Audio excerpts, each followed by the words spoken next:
সন্দেশখালীর ঘটনার পর এই প্রথম বসিরহাট লোকসভা কেন্দ্রে জনসভা সপ্তম দফা অর্থাৎ শেষ দফা নির্বাচনী প্রচারে বসিরহাট লোকসভা তৃণমূলের প্রার্থী শেখ হাসিনুরুল ইসলামের সমর্থনে মেরুদণ্ডী সুইস গেট মাঠে জনসভা মমতা বন্দ্যোপাধ্যায়ের দুপুর 1টায়।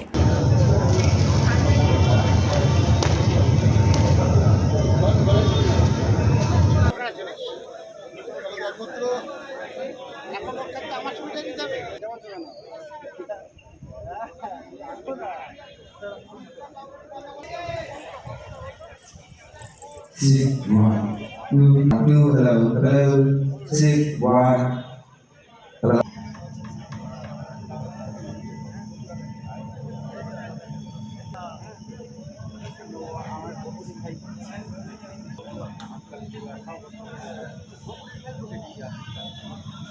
Hello.